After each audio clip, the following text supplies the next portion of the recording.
మీ అందరికీ ప్రభు అయిన యేసయ్య నామంలో వందనాలు. మీ పక్కన వారు చెప్పండి, మీ పక్కన వారితో దేవుడు మిమ్మల్ని దీవించునుగాక, దేవుడు మిమ్మల్ని బలపరుచునుగాక,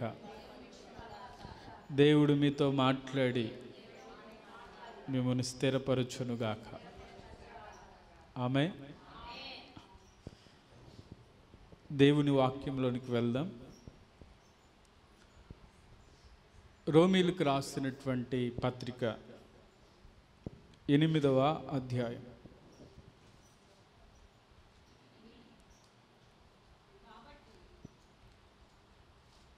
3వ వాక్యం నుంచి చదువుదాం. శరీరమును అనుసరింపక ఆత్మను అనుసరించియే నడుచుకొను మన యందు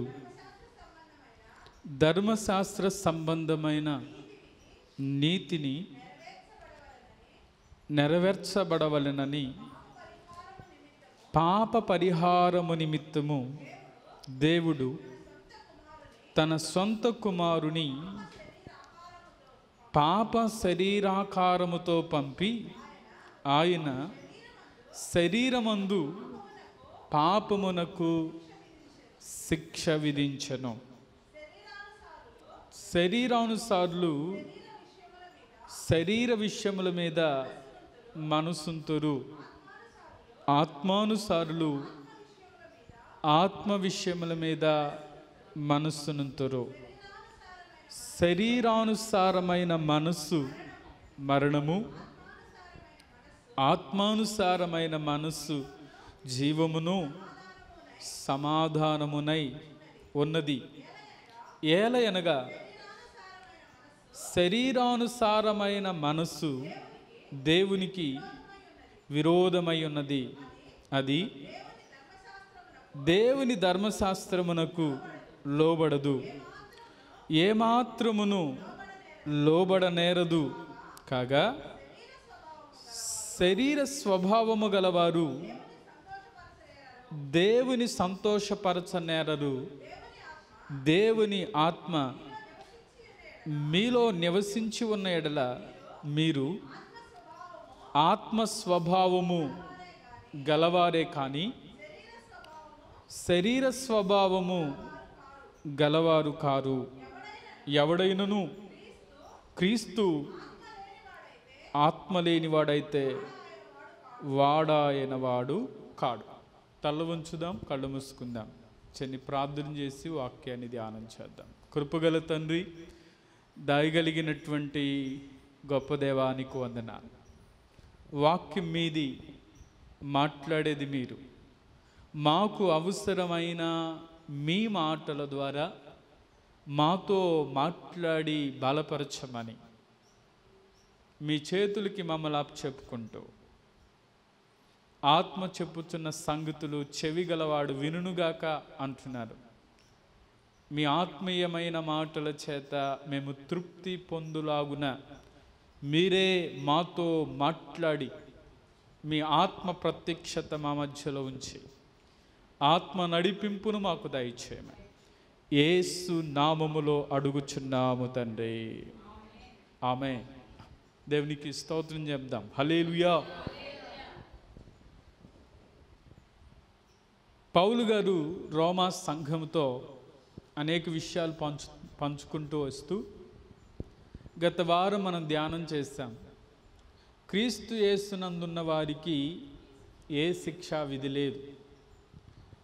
అంటే ఎటువంటి బంధకాల్లో ఉన్న, పాపపు బంధకాల్లో ఉన్న, ఈ లోకపు బంధకాల్లో ఉన్న, మరణపు బంధకాల్లో ఉన్న, నీవు దేవుని దగ్గరికి రావటం ద్వారా ఆయన విడుదల, క్రీస్తులో ఆయన నిన్ను విడిపించటానికి ఇష్టపడుతూ వస్తున్నాడు. సరే, ఆయన మన జీవితాల్లో ఆయన ఏమై ఉన్నాడు, మనం ఎలా ఉండాలని దేవుడు కోరుకుంటూ ఉన్నాడు. చూడండి, ఈ అధ్యాయంలో శరీరానుసారులు శరీరమును అనుసరింపక ఆత్మ అనుసరించే నడుచుకొను మన యందు ధర్మశాస్త్ర సంబంధమైన నీతి విధి నెరవేర్చబడవలనని పాప పరిహారము నిమిత్తము దేవుడు తన స్వంత కుమారుని పాప శరీరాకారముతో పంపి ఆయన శరీరమందు పాపమునకు శిక్ష విధించెను. ఈ మాటలో మన మీద పడవలసిన శిక్ష ఆయన భరించాడు. మనం చేసిన పాపాన్ని బట్టి మన శిక్ష రావాలి. అయితే ఆయన నీతిమంతుడే, పరిశుద్ధుడే. ఆయన ఏం చేశాడంటే మన శిక్షను ఆయన సిలువలో భరించాడు. దానికి స్తోత్రం చెప్దాం. హల్లెలూయా. అయితే సిలువలో భరించిన తర్వాత అందుకనే క్రీస్తు యేసునందున్న వారికి ఏ శిక్షా విధి లేదు. నువ్వు యేసులో ఉంటే నీకున్న శిక్షను ఆయన కొట్టివేస్తాడు. నీవు యేసులో ఉంటే నీకున్న బంధకాలు ఆయన విడిపించునుగాక. సరే గమనించండి, క్రీస్తులో ఉన్నటువంటి వారు అలాగే ఎలా ఉండాలి?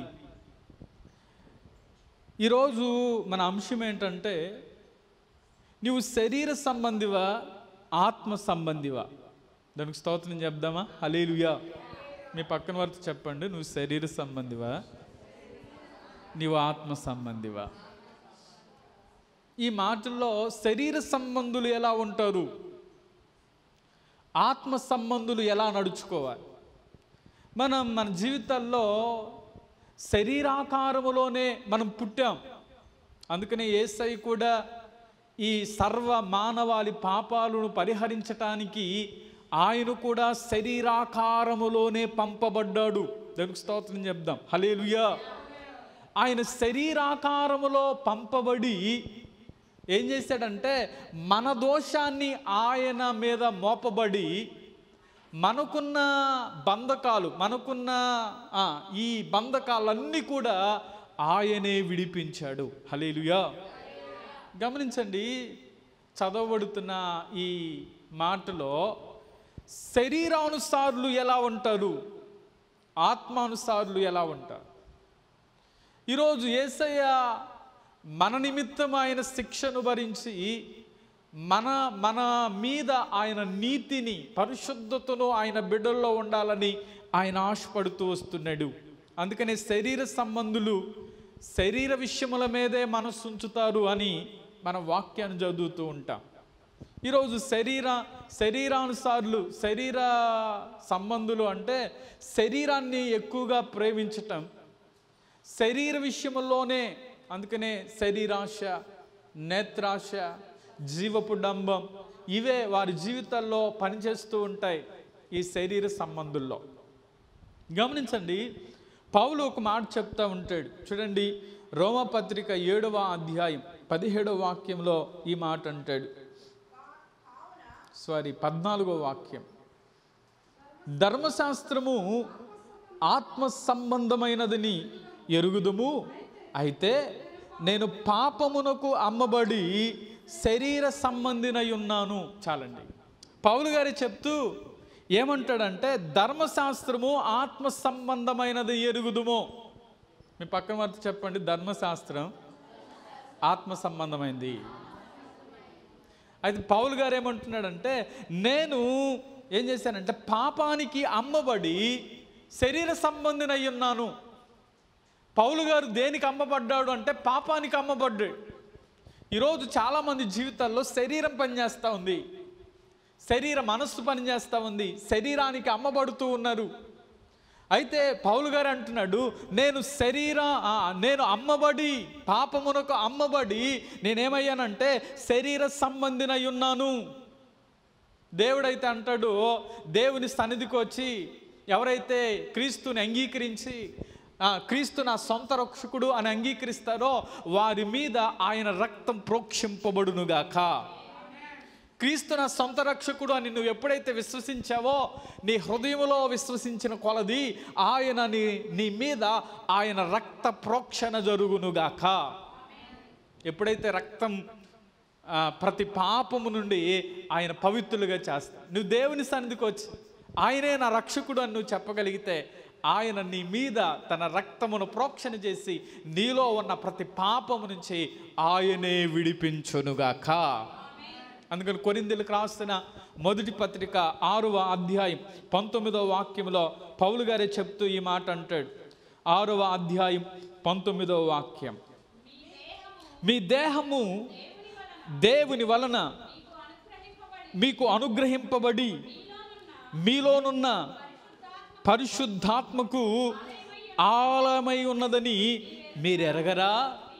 మీరు మీ సొత్తు కాదు, విలువ పెట్టి కొనబడిన వారు గనుక మీ దేహముతో దేవుని మహిమపరచుడి. దేవునికి స్తోత్రం చెప్దామా? హల్లెలూయా. ఈ మాటలు అంటాడు, మీ దేహము దేవుని వలన మీకు అనుగ్రహించబడి. ఈరోజు మనం దేహంతో ఉన్నాము అంటే దేహాన్ని ఎవరిచ్చారు చెప్పండి? దేవుడిచ్చారు. ఈరోజు మనం సృష్టింపబడ్డాం, మనం ఈ భూమి మీద పుట్టాం, ఈరోజు మనం భూమి మీద బ్రతుకుతున్నాము అంటే ఎవరు మనల్ని సృజించాడు, ఎవరు మనల్ని సృష్టించాడు అంటే దేవుడే మనల్ని సృష్టించాడు. కాబట్టి మనం భూమి మీద ఉన్నాం. అందుకనే ఆ మాటలో అంటున్నటువంటి మాట, మీ దేహము దేవుని వలన అనుగ్రహించబడి మీలోనున్న పరిశుద్ధాత్మకు ఆలయమై ఉన్నారని మీరు ఎరగరా? మీరు మీ సొత్తు కాదు, మీరేం చేయబడ్డారంటే విలువ పెట్టి కొనబడిన వారు గనుక మీ దేహముతో ఏం చేయాలంటే దేవుని మహిమపరచాలి. మన దేహముతో దేవుని మహిమపరచాలి. అందుకని ఈ మాటలు అంటాడు, మీరు విలువ పెట్టి కొనబడ్డారు. ఆయన ఏ విలువ పెట్టి మనల్ని కొన్నాడు? రక్తమిచ్చి. అందుకనే తన స్వరక్తమిచ్చి సంపాదించిన సంఘం, తన స్వరక్తమిచ్చి సంపాదించిన సంఘాన్ని కాయడానికి మిమ్మల్ని అధ్యక్షులుగా ఉంచాను అంట. ఈరోజు సంఘం ఎవరిదంటే దేవునిది. ఎవరు విలువ పెట్టి కొన్నారు అంటే దేవుడే తన విలువైన తన స్వరక్తమును మనకిచ్చి మన కొన్నాడు. ఈరోజు ఒక మాట చెప్పాలంటే అమ్మినటువంటి వాడు, నువ్వు ఏదన్నా ఒక వస్తువు కొన్నావు, ఆ కొన్న వస్తువు అమ్మినవాడికి ఉంటుందా, కొన్న నీకు ఉంటుందా చెప్పండి? కొనుక్కున్న వాడికి హక్కు ఉంటుంది. ఈరోజు మనం కొన్నది ఎవరు అంటే ఆయనే. హల్లెలూయా. మనం విలువ పెట్టి కొనబడినటువంటి వారు, తన విలువైన తన స్వరక్తమిచ్చి సంపాదించిన సంఘం అంటున్నా. ఈరోజు ఆయన విలువ పెట్టి మనల్ని కొంటే ఆ విలువకు తగినట్లుగా మనం జీవించగలుగుతున్నామా? అందుకనే పాపానికి అమ్మబడ్డాను, పాపానికి అమ్మబడి నేను శరీర సంబంధిని అయ్యాను అన్నా. ఇప్పుడు విలువ పెట్టి కొనబడినటువంటి వ్యక్తి ఆత్మ సంబంధిగా మార్చబడునుగాక. అందుకనే ఈరోజు ఒక వస్తువు కొంటే హక్కు ఎవరికి ఉంటుందంటే కొన్న వ్యక్తికే ఉంటుంది. అమ్మిన వ్యక్తికి ఉండిద్దా? ఉండదు. అందుకనే మీ దేహం దేవునికి ఆలయం. మీ దేహముతో దేవుని ఏం చేయాలంటే మహిమపరచాలి. మీ దేహం ఏం పని చేయకూడదంటే మీ దేహములో అది దేవుని సాధనముగా మన అవయవాలు వాడబడాలి అని మనం వింటూ వచ్చాం. ఈరోజు మన దేహముతో దేవుని మహిమపరిచేవారిగా దేవుడు మనల్ని సిద్ధపరచునుగాక. చూడండి 3వ అధ్యాయం కొరింథీయులకు రాసిన మొదటి పత్రికలోనే 3వ అధ్యాయం 17వ వాక్యంలో ఒక మాట అంటాడు, ఎవడైనను దేవుని ఆలయమును పాడు చేసిన ఎడల దేవుడు వానిని పాడు చేయను. దేవుని ఆలయము పరిశుద్ధమైనది, మీరు ఆ ఆలయమై ఉన్నారు అంటే ఎవరైతే దేవుని ఆలయాన్ని పాడు చేస్తారో దేవుడు వాణ్ణి పాడు చేస్తాడు. అంటే నీ దేహము దేవుని ఆలయం. అందుకని ఆ పై వచ్చిన వాళ్ళు అంటాడు, మీరు దేవుని ఆలయమై ఉన్నారని మీరు ఎరగరా? దేవుని ఆత్మ మీలో నివసించుతున్నదని మీరు ఎరగరా? ఇప్పుడు దేవుని ఆలయం మన హృదయం. మన హృదయములో దేవుడు నివసించాలి. అలాగే మన దేహములో దేవుని నివసించాలి. ఇప్పుడు మీ దేహాన్ని ఒకవేళ మీరు పాడు చేస్తే దేవుడే మిమ్మల్ని పాడు చేస్తాడు అంట. ఈ దేహానికి మనం ఇవ్వవలసిన ప్రాధాన్యత ఇచ్చుదుముగాక. కాబట్టి విలువ పెట్టి కొన్నాడు. ఆయన విలువ స్వరక్తమిచ్చి సంపాదించుకున్నాడు నిన్ను. నీవు ఆయనకి ఇష్టకరంగా జీవిస్తావని నీ కొరకు ఆయన విలువ పెట్టాడు. ఈరోజు ఒకవేళ కొన్న వస్తువు పక్కన వారు ఎత్తుకెళ్ళి వాడుకుంటూ ఉంటే మనకు భలే ఉండేది కదా. ఒక వెవికల్ కొన్నాం, కొత్తగా కొన్న రోజే పక్కన వాళ్ళు వచ్చారు. సరే నేను అలా ట్రైల్ వెళ్తానని చెప్పి ట్రైల్ వేసుకెళ్ళాడు. వారం రోజులు కనపడ్డాడు. చూస్తే ఆ బండి హెడ్ లైట్ పలిగిపోయింది, అన్ని గీతలు పడ్డాయి. ఏమంటావు చెప్పు? ఎవరు కొనుక్కున్న వస్తువు? అసలు ఊరుకుంటా ముందు? ఈరోజు మన దేహాన్ని ఆయన కొన్నాడు. హల్లెలూయా. నువ్వు విలువ పెట్టి కొనబడినటువంటి దాను. ఆయన ఏమిచ్చాడు విలువ నీ కోసం అంటే తన స్వరక్తం ఇచ్చి నిన్ను సంపాదించుకున్నాడు. నువ్వు ఆయన బిడ్డగా ఉంటావని, ఆయన చిత్తములో నువ్వు నడుస్తావని, పాపమునకు అమ్మబడి శరీర సంబంధిగా ఉన్న పౌలు తన జీవితంలో క్రీస్తు రక్తము చేత, అలాగే దేవుని దర్శనం చేత తన జీవితాన్ని మార్చుకుని దేవుని కొరకు బ్రతకటం మన పౌలు జీవితంలో మనం చూస్తాం. ఒకరోజు నేను పాపినే అన్నాడు. అయితే తిరిగి దేవుని కొరకు క్రీస్తు కొరకు బ్రతకటం ఎవరు నేర్చుకున్నారంటే పౌలు గారు నేర్చుకున్నారు. అందుకనే నేను ఒకరోజు పాపానికి అమ్మబడ్డాను అని చెప్పాడు. శరీర సంబంధులు ఈ పాపములో నుంచి బయటికి రాలేరు. ఈరోజు మనం ఆత్మ సంబంధులుగా మారుదుముగాక. శరీర విషయంలో వారు ఏం చేయలేరంటే దాన్ని విడిచిపెట్టలేరు. కొంతమంది అంటూ ఉంటారు 6 అంగుళాల సిగరెట్టు 6 అడుగుల మనిషిని ఏం చేస్తూ ఉండేదంట?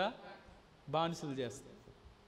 కొంతమంది అడిగితే దాన్ని విడిచిపెట్టొచ్చుగా అంటే వారు అంటారు నేను దాన్ని విడిచిపెడదాం అనుకుంటున్నాను కానీ అది నన్ను విడిచిపెట్టలేదు అంట.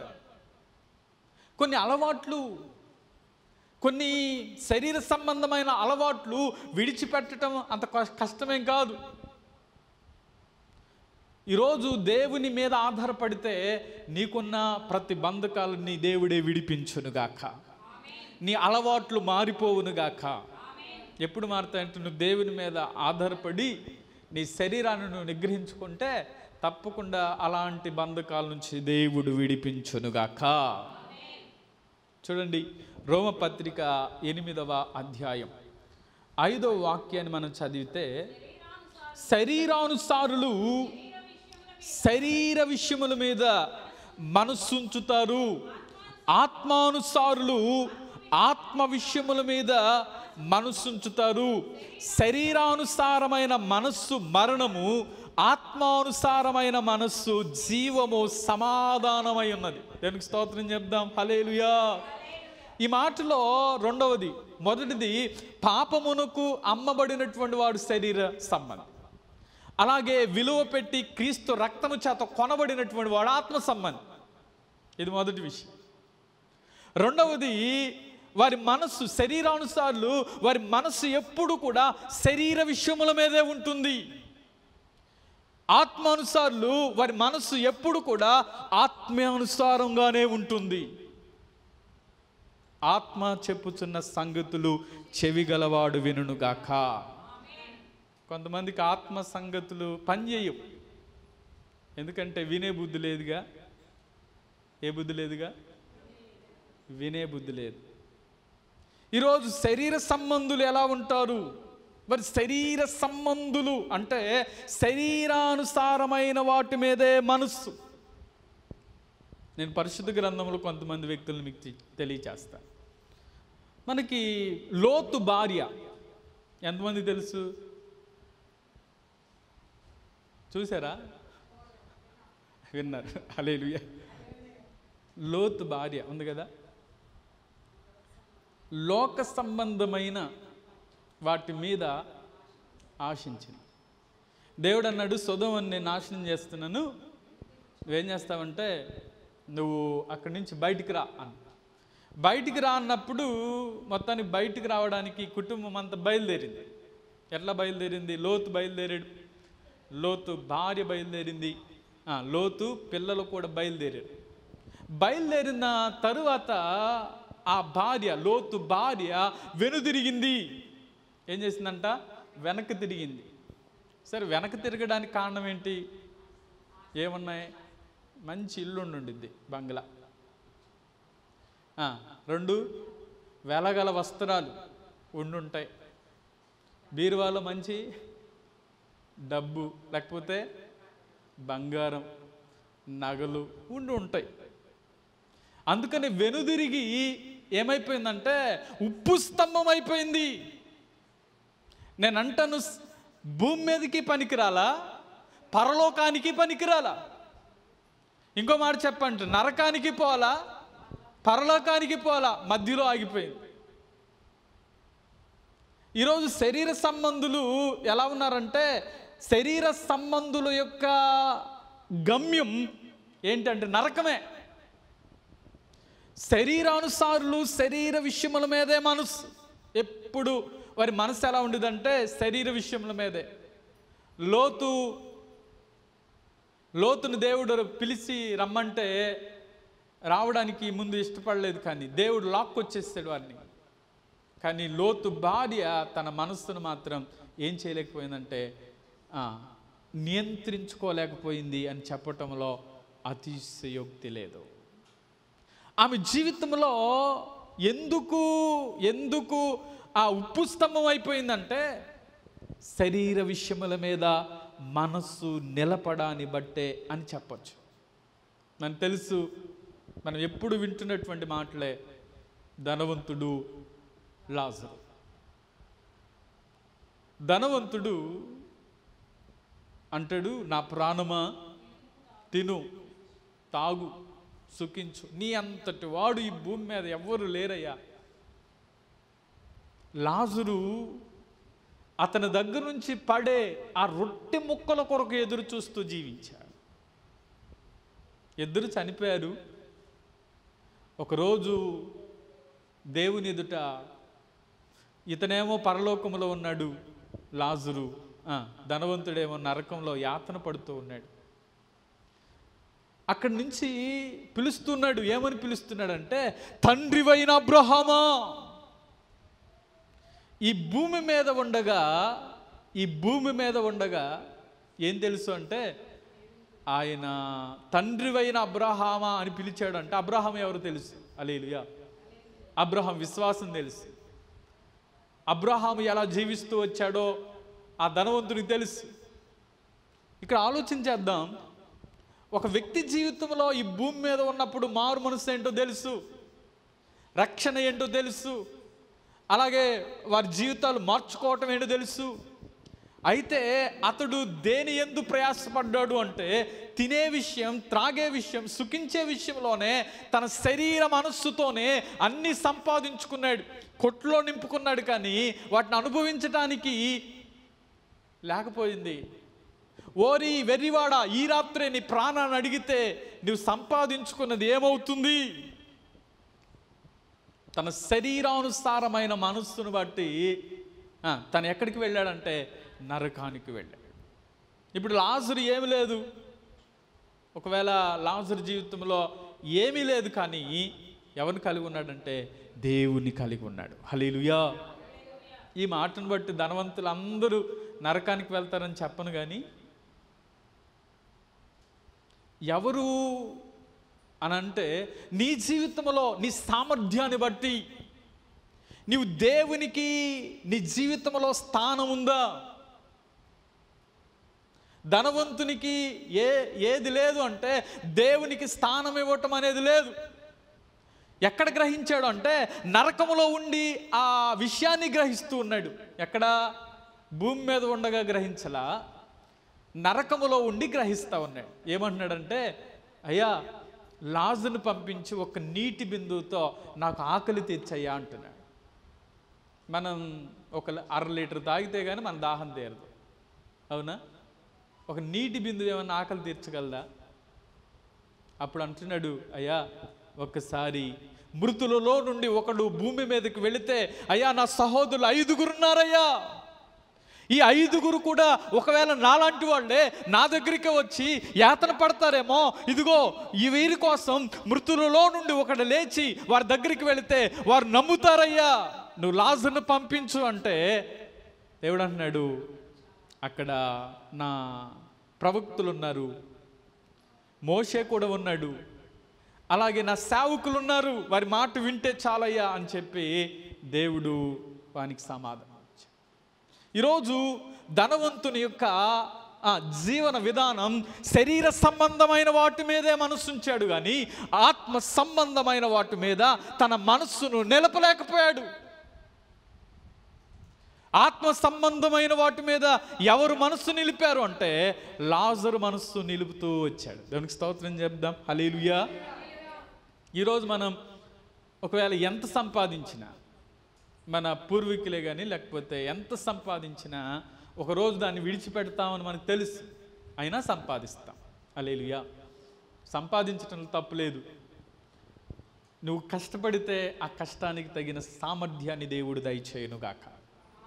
కష్టపడి లేకపోతే మనం జాబ్ చేస్తే లేకపోతే ప్రతిదీ దేవుడు మనకి ఇచ్చిన ఆశీర్వాదమే, కాదంటలేదు. అయితే నీవు శరీరానుసారమైన మనస్సుతోనే నీ జీవితాన్ని కొనసాగిస్తే నీ గమ్యం ఏంటి? ఆత్మ సంబంధమైన విషయాల మీద ఏమైనా నీవు మనస్సు కలిగి ఉన్నావా? ఆత్మ సంబంధమైన విషయాలలో నీవు ఆలోచన కలిగి ఉన్నావా? నిజమైన విలువేంటి అంటే నీ వ్యక్తిత్వం, నిజమైన విలువేంటంటే నీ సాక్ష్యం. నువ్వు చనిపోతే నలుగురు నిలబడి నీ గురించి మంచి సాక్ష్యం చెప్పాలి. నేను అంటాను, ఇదిగో ఒకవేళ ఒక వ్యక్తి చనిపోతే ఆ వ్యక్తి గురించి, ఇదిగో ఇన్ని కార్లు సంపాదించింది, ఇదిగో లేకపోతే ఇన్ని ఎకరాలు సంపాదించింది, ఇదిగో ఇంత బంగారం ఉంది, లేకపోతే అంతుంది అంతుంది అని ఒక వ్యక్తి గురించి చెప్తే ఎవరికి ప్రయోజనం చెప్పండి? మీకేమైనా ప్రయోజనమా? వాళ్ళ ఇంట్లో వారికే ప్రయోజనం. అయితే ఒక వ్యక్తి దేవుని యొద్దకు తన జీవితాన్ని మార్చుకుని రక్షకుని అంగీకరించింది, ఆ రక్షణ మార్గంలో నడిచి మరికొంతమందిని దేవుని యొద్దకు నడిపించింది అని చెప్పగలిగితే అది ఎంత గొప్ప భాగ్యం. హల్లెలూయా.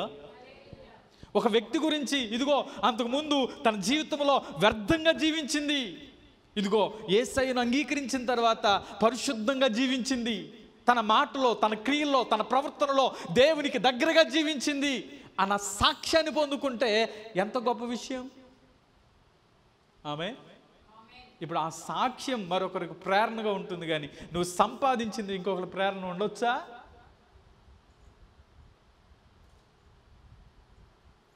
అసలు నీ ఇంటిలోని సాక్ష్యం ఏంటి? నీ వీధిలోని సాక్ష్యం ఏంటి? నీ సంఘములోని సాక్ష్యం ఏంటి? ఆత్మానుసారంగా నువ్వు ప్రవర్తించగలుగుతున్నావా? ఆత్మానుసారంగా నీ నడక ఉందా? దేవుడు ఏం కోరుకుంటాడంటే శరీరానుసారమైన మనస్సు నీలో తొలగిపోవునుగాక.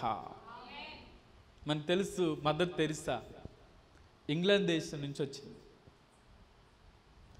ఇంగ్లాండ్ దేశం నుంచి వచ్చి భారతదేశంలో తన పరిచర్య ఎవరి దగ్గర పరిచర్య చేసింది చెప్పండి? కుష్ఠరోగుల మధ్య ఆమె సేవ చేసింది. ఆమె చేసిన సేవ, ఒకవేళ ఆమె ఆస్తి సంపాదించుకునో బంగ్లాలో లేకపోతే కోట్లు సంపాదించుకుని వెనకాల వేసుకుంటే ఎవరు ఈరోజు ఆమె గురించి మాట్లాడేవాళ్ళు కాదు. ఆమె చేసిన త్యాగం, ఆమె చేసిన పని, ఆమె చేసిన సేవ, ఈరోజు ఆమె చేసిన ఆ సేవను బట్టి కీర్తింపబడుతుంది. భారతరత్న. హల్లెలూయా. ఏమన్నారు చెప్పండి? భారతరత్న అంటే ఊరినేస్తారా? ఏ దేశంలో పుట్టిందో ఈ దేశంలో సేవ చేసింది కాబట్టి ఈ దేశానికి ముద్దు బిడ్డ అని చెప్పి భారతరత్న అని అవార్డు ఇచ్చారు. ఆమె సాక్ష్యం ఎంతగా వినపడుతుంది. ఈరోజు నీ విలువ ఏంటంటే నీ వ్యక్తిత్వమే నీ విలువ. నీ విలువ నువ్వు చనిపోయిన తర్వాత నలుగురు నీ గురించి మంచి సాక్ష్యం చెప్పగలిగితే అదే గొప్ప. ఒకవేళ నువ్వు వెనకాల ఉన్నవి, నీ ముందున్నవి, లేకపోతే నీ చుట్టూ ఉన్నవి నీ ఇంట్లో వారి వరకే, నీ సాక్ష్యం బయట వారికి. హల్లెలూయా. ఏం భాస్కర్ ఈరోజు పర్లేదు, మనం ఆత్మానుసారంగా జీవించటానికి దేవుడు మనతో మాట్లాడునుగాక. శరీర విషయముల మీదే కాదు. అందుకని క్రీస్తుతో కూడా నువ్వు లేపబడితే పైనున్న వాటినే వెతకండి. ఇహ సంబంధమైన అవసరమే, డబ్బు లేకపోతే ఏ పని అవ్వదు, అది నాకు తెలుసు. కానీ శరీర సంబంధమైన వాటి మీద ఎంత ఉండాలో అంతవరకే ఉందముగాక. అందుకనే 2 విషయాలు చెప్తూ వచ్చాను. ఒకటి, పాపానికి అమ్మబడిన వాడు శరీర సంబంధి. రెండవది, ఎల్లప్పుడూ శరీర సంబంధమైన వాటి మీదే మనసుంచేటువంటి వాడు శరీర సంబంధి. మూడోది చెప్తున్నాను చూడండి, రోమపత్రిక మనం చదువుకున్న 8వ అధ్యాయం ఒకసారి 7వ వాక్యాన్ని మనం చదివితే, ఏలయనగా శరీరానుసారమైన మనస్సు దేవునికి విరోధమైనది, అది దేవుని ధర్మశాస్త్రమునకు లోబడదు, ఏమాత్రమును లోబడనేరదు. చాలండి. ఇక్కడ అంటాడు శరీర సంబంధులు ఎలా ఉంటారంటే వారు వాక్యానికి లోబడడానికే ఇష్టపడరు. మరి ఆత్మ సంబంధులు వాక్యానికి లోబడతారు, ఆ లోబడి ఆ విధంగా జీవించటానికి ఇష్టపడతారు. హల్లెలూయా. మీ పక్కన వారు చెప్పండి, వాక్యానికి లోబడుతున్నావా? హల్లెలూయా. దేనికి లోబడాలి చెప్పండి? వాక్యానికి. అందుకనే దేవునికి అందుకని శరీర సంబంధుల గురించి మాట్లాడుతూ అంటాడు, వారు శరీరానుసారమైన మనస్సు దేవునికి విరోధమైంది. వారు ఏం చేయరు అంటే అది ధర్మశాస్త్రానికి, అంటే దేవుని వాక్యానికి వారు లోబడరు. దేవుని ప్రతినిధిగా ఉన్న దేవుని సేవకునికి లోబడాలా వద్దా చెప్పండి? హల్లెలూయా. కానీ దేవునికే మేము లోబడం, ఇంక సేవకునికి ఏమి లోబడతాం అనేవాళ్ళు కొంతమంది. అది మంచిది కాదు. ఎవరు ప్రతిష్ఠించారు? ఈ స్థానం ఎవరిది? ఈ స్థలం ఎవరిది? లేకపోతే ఎవరిచ్చిన ఘనత ఇది? దేవుడు ఏర్పరచుకున్న సాధనం, దేవుడు ఏర్పరచుకున్నటువంటి ప్రతినిధులు. కాబట్టి సేవకుని గౌరవించటం అనేది ముందుగా మనం దేవుని వాక్యానికి లోబడుదుముగాక. దేవునికి మనం ప్రాధాన్యత ఇవ్వటం అంటే దేవునికి లోబడటమే, వాక్యానికి లోబడటం. వాక్యానికి లోబడాలి. ఆ లోబడడానికి మనం ఏం చేయాలంటే ఇష్టపడుతూ ఉండాలి. అందుకని ఇక్కడ అంటాడు, వారు ధర్మశాస్త్రానికి లోబడదు, అలాగే ఏమాత్రమును కూడా వారు లోబడనేరరు. వారిలో ఏముండదంటే లోబడే స్వభావం ఉండదు. ఈ మాటను బట్టి అంటాను, ఆజ్ఞ అతిక్రమమే పాపం వలన వచ్చే జీతం మరణం. మనం దేవుని వాక్యానికి, దేవుని మాటకు మనం ఏం చేయాలంటే లోబడాలి. సమూయేలు రాసిన మొదటి గ్రంథంలో 13వ అధ్యాయం 13వ వాక్యాన్ని ఒకసారి చదవండి. సమూయేలు రాసిన మొదటి గ్రంథం 13వ అధ్యాయం 13వ వాక్యం. అందుకు సమూయేలు ఇట్లనెను, నీ దేవుడైన యెహోవా నీకిచ్చిన ఆజ్ఞను గైకొనక నీవు అవివేకపు పని చేసితివి. నీ రాజ్యమును ఇశ్రాయేలు మీద సదాకాలము స్థిరపరుచుటకు యెహోవా తలచి ఉండెను.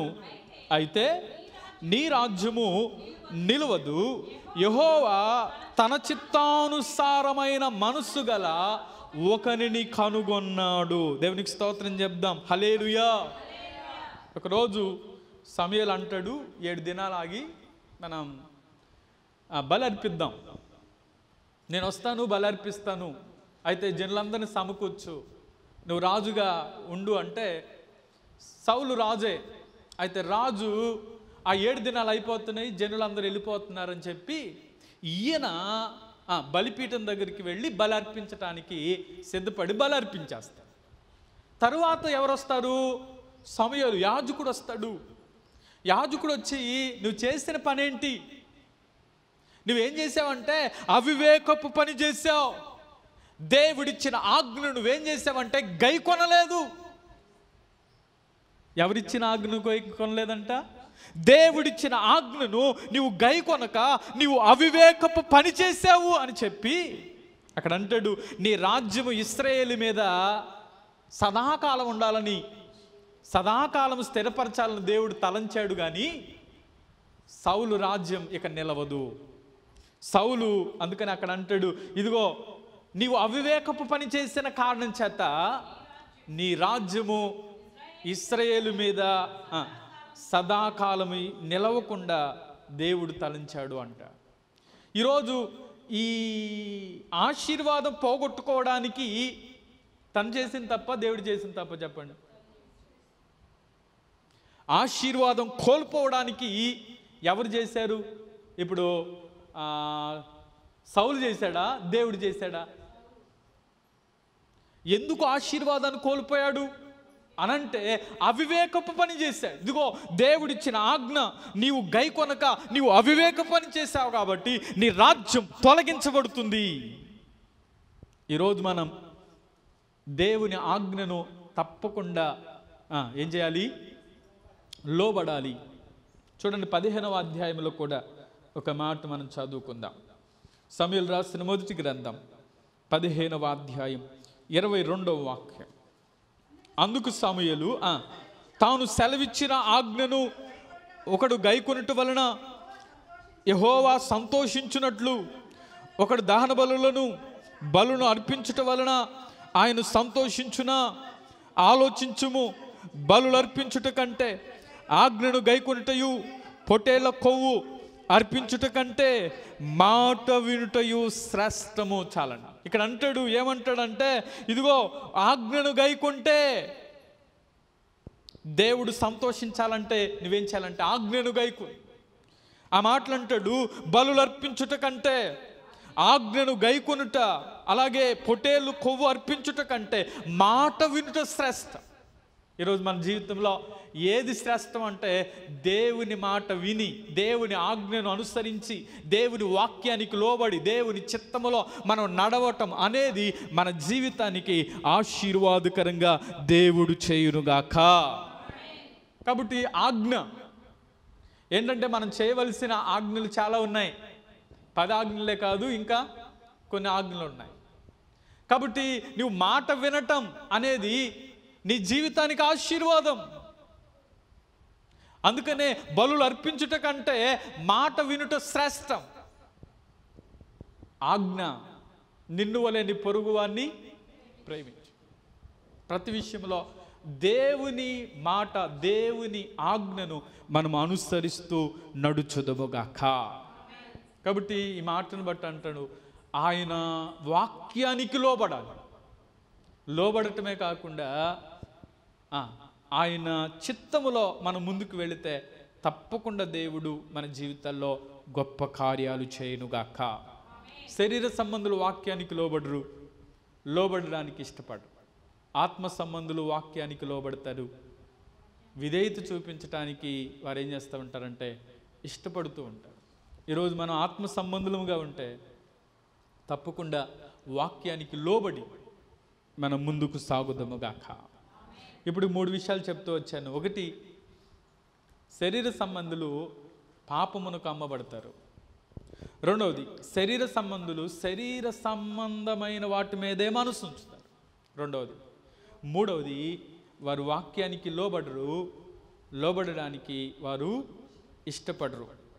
నాలుగవది చూడండి, 8వ రోమపత్రిక 8వ అధ్యాయం 8వ వాక్యం. కాగా శరీర స్వభావము గలవారు దేవుని సంతోషపరచనేరరు. చాలండి. ఈ మాటలో శరీర స్వభావము గలవారు ఎవరిని సంతోషపరచరంటే దేవుని సంతోషపరచరు. మరి ఎవరిని సంతోషపరుస్తారు? వారికి వారే సంతోషం. హల్లెలూయా. నీవు దేవుని సంతోషపరచాలి. నీకు దేహాన్ని ఇచ్చింది దేవుడు, నీకు చేతులు ఇచ్చింది దేవుడు, నీకు కాళ్ళు ఇచ్చింది దేవుడు, నీలో ఉన్న ప్రతి అవయవాన్ని దేవుడు సృష్టించి నీకు ఇచ్చాడు. కొంతమందిని చూస్తే చేతులు లేకపోయినా వారు దేవుని స్తుతించగలుగుతున్నారు. కొంతమంది కాళ్ళు లేకపోయినా దేవుని స్తుతించగలుగుతున్నారు. అన్నీ ఇచ్చిన నీవెందుకు దేవుని స్తుతించట్లేదు? అన్నీ ఇచ్చిన దేవుడు, అన్నీ నీ జీవితంలో దేవుడు సమృద్ధిగా ఇచ్చిన నీవు దేవుని ఎందుకు సంతోషపరచలేకపోతున్నావు? ఈరోజు మన జీవితంలో శరీరానుసారమైన మనస్సు ఉంచుతారు కాబట్టి వారి జీవితంలో వారిని బట్టి దేవునికి సంతోషం లేదు. దేవుడు ఎప్పుడు సంతోషిస్తాడు?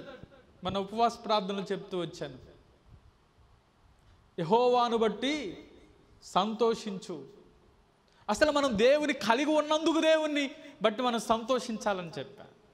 రెండవది, మన జీవితంలో ఎప్పుడు సంతోషం. దావీదు అంటాడు, మనం చదువుకున్న మాట కీర్తన 40వ అధ్యాయం 8వ వాక్యం అనుకుంటా, ఒకసారి ఆ మాట చదువుదాం. కీర్తన 40వ అధ్యాయం 8వ వాక్యం. 48. నా దేవా, నీ చిత్తము నెరవేర్చుట నాకు సంతోషం, నీ ధర్మశాస్త్రము నా ఆంతర్యములో ఉన్నది. దేవునికి స్తోత్రం చెప్దాం. హల్లెలూయా. ఈ మాటలు అంటాడు, నా దేవా నీ చిత్తము నెరవేర్చుట నాకేంటంటే సంతోషం.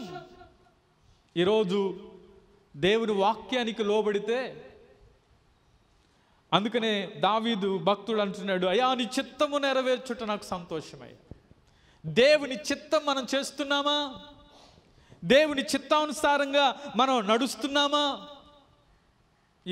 ఈరోజు దేవుడు మనల్ని బట్టి సంతోషించాలంటే దేవుని వాక్యానికి లోబడి ఆయన చిత్తములో నడిస్తే నిన్ను బట్టి దేవుడు సంతోషించునుగాక. శరీరానుసారులు దేవుని చిత్తములో ఉండరు. వారు సొంత చిత్తాల్లో ఉంటారు, స్వచిత్తాల్లో ఉంటారు. వారు సొంతంగా దేనిలోనో వారు సంతోషాన్ని వెతుకుతూ ఉంటారు.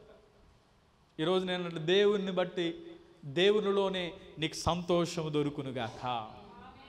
కాబట్టి శరీరానుసారులు ఏం చేయరంటే దేవుని సంతోషపరచనేరరు. ఇది 4వ విషయం. చివరిగా ఒక మాట చెప్పుకుని మనం ముగించుకుందాం. రండి, రోమా పత్రికలోనే తర్వాత వాక్యాన్ని మనం చదువుదాం. దేవుని ఆత్మ మీరు ఆత్మ స్వభావము గలవారే కానీ శరీర స్వభావము గలవారు కారు. ఎవడైనను క్రీస్తు ఆత్మ లేనివాడైతే వాడాయన వాడు కాడు. చాలమ్మా, ఆ మాటలు అంటాడు, క్రీస్తు ఆత్మ లేనివాడైతే వాడాయన వాడు కాడు. ఈ మాటను బట్టి నేను అంటాను, ఏమంటానంటే శరీర సంబంధులు క్రీస్తు బిడ్డలు కాలేరు. ఆత్మ సంబంధులే క్రీస్తు పిల్లలు అవుతారు. హల్లెలూయా. మీ పక్కన వారు చెప్పండి, శరీర సంబంధులు ఎప్పటికీ క్రీస్తు వారు కాలేరు. ఆత్మ సంబంధులే దేవుని పిల్లలు అవుతారు. ఈరోజు ఆత్మ చేత మనం నడిపించబడ, మనలో ఏం పని చేయకూడదంటే శరీర సంబంధమైనవి మనలో పని చేయకూడదు. గలతీ పత్రిక 5వ అధ్యాయం, గలతీ పత్రిక 5వ అధ్యాయం రండి. గలతీ పత్రిక 5వ అధ్యాయం 16వ వాక్యం. నేను చెప్పినదేమనగా ఆత్మానుసారంగా నడుచుకొనుడి, అప్పుడు మీరు శరీరేచ్ఛను నెరవేర్చరు. శరీరము ఆత్మకు, ఆత్మ శరీరమునకు విరోధముగా ఆపేక్షించును. ఇవి ఒకదానికి ఒకటి వ్యతిరేకముగా ఉన్నవి. చాలండి, మీరు తర్వాత చదువుకోండి 16 నుంచి. 26 వరకు మనం చదివితే అక్కడ 2 రాస్తూ వచ్చాడు. ఒకటి, శరీరానుసారులు ఏం చేయాలంటే, శరీరానుసారులు ఆత్మకు శరీరం, శరీరానికి ఆత్మ ఎలా ఉందంటే విరోధంగా పనిచేస్తాయి. 19వ వాక్యంలో అంటాడు, శరీర కార్యములు అనగా జార్వత్వం, అపవిత్రత, కాముకత్వం, విగ్రహారాధన, అభిచారం, ద్వేషములు, కలహములు, మత్సరములు, క్రోధములు, అలాగే కక్షలు, భేదములు, విమతములు, అసూయలు, మత్తతులు, అల్లరితో కూడిన ఆటుపాటు, ఇవి శరీర కార్యాలు. ఈ శరీర కార్యాలు కలిగిన వారు పరలోకం వెళ్తారా? శరీర కార్యాలతో జీవిస్తే వారికి ఏమి ఆహ్వానం పలుకుతుందంటే నరకమే ఆహ్వానం పలుకుతుంది. ఆత్మానుసారుల గురించి కూడా 22వ వాక్యం, ఆత్మఫలం ఏమనగా ప్రేమ, సంతోషం, సమాధానం, దీర్ఘశాంతం, దయాళత్వం, మంచితనం, విశ్వాసం, సాత్వికం, ఆశా నిగ్రహము, ఇవి ఆత్మఫలం. కాబట్టి ఈరోజు ఆత్మఫలం ఏంటి అంటే, ఆత్మానుసారంగా నడిచే వారిలో ఇవి కనబడునుగాక. ఆమె మన జీవితంలో ఎన్నటికీ శరీర కార్యాలు పని చేయకుండునుగాక. అందుకనే ఇంకో చోట రాస్తూ అంటాడు, కొన్నిటిని చంపండి, కొన్నిటిని విసర్జించండి, కొన్నిటిని ధరించుకోండి అంటారు. ఈ శరీర కార్యాలు చంపవలసినవి, అవి మనలో పని చేయకూడదు. ఆత్మ సంబంధుల్లో అవి పని చేయకుండునుగాక. ఒకవేళ మన జీవితంలో ఇంకా ఏమైనా ఏ మూలైనా ఈ శరీర కార్యాలు ఉంటే నిన్ను అది నరకాన్ని నడిపిస్తుంది. జాగ్రత్త. ఈరోజు దేవుడు మనతో మాట్లాడుతూ వస్తున్నాడు. వారు క్రీస్తు వారు కాలేరు ఎప్పటికీ.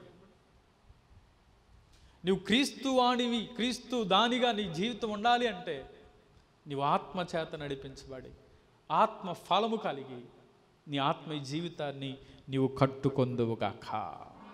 కాబట్టి ఈరోజు మన అంశం శరీర సంబంధివా, ఆత్మ సంబంధి. శరీర సంబంధులు వారిలో ఏం పనిచేస్తారంటే వారి పాపానికి అమ్మబడతారు. 1.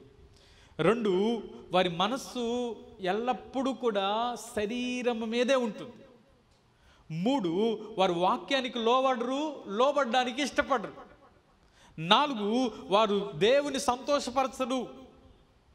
చివరిది, వారు దేవుని వారు కారు. ఎందుకంటే వారిలో శరీర కార్యాలే పనిచేస్తారు. మరి ఆత్మ సంబంధులు అయితే ఎవరు? విలువ పెట్టి కొనబడిన వారు. ఆత్మ సంబంధులు ఎవరు అంటే ఆత్మానుసారంగా నడిచేవారు. ఆత్మ సంబంధులు ఎవరంటే వాక్యానికి లోబడి విధేయత చూపిస్తూ దేవుని చిత్తంలో నడిచేవారే. అలాగే దేవుని సంతోషపరిచేవారు. చివరిగా ఆత్మచేత నడిపించబడుతూ ఆత్మ ఫలము కలిగి ముందుకు సాగిపోయేవారే ఆత్మ సంబంధం. కాబట్టి నేను దేవుడు ఎలా ఉండాలని కోరుకుంటున్నాడంటే ఆత్మ సంబంధులుగా ఉండాలని దేవుడు కోరుకుంటావు. అయ్యా, నాలో ఉన్న శరీర విషయాలన్నీ నేను విడిచిపెడతానయ్యా, ఆత్మీయంగా జీవించడానికి ఇష్టపడతానయ్యా అని ఒక చిన్న తీర్మానం చేసి ప్రార్థన చేద్దాం. అందరం తలలు వంచుదాం, కళ్ళు మూసుకుందాం, ప్రార్థన చేద్దాం. ఒక తీర్మానం చేయి, ప్రభువా, ఒకవేళ ఏ మూలైనా నాలో శరీరం పనిచేస్తూ ఉంటే ఆత్మ విషయముల మీద నేను మనస్సు నిలుపుతానయ్యా. ఆత్మ లేనివాడు నావాడు కాడు. నేను ఆత్మ చేత నడిపించబడతానయ్యా, నీ వాక్యము చేత నడిపించబడతానయ్యా నువ్వు చెప్పగలిగితే ఆయన నీ తీర్మానాన్ని అంగీకరిస్తాడు. ఆ తీర్మానాన్ని బట్టి నిన్ను ఆశీర్వదిస్తాడు. ఆ తీర్మానాన్ని బట్టి నీ జీవితంలో గొప్ప కార్యం చేస్తాడు. మొదట ఆయన రాజ్యాన్ని, ఆయన నీతిని వెతకండి, అప్పుడు అవన్నీ అనుగ్రహించబడతాయి.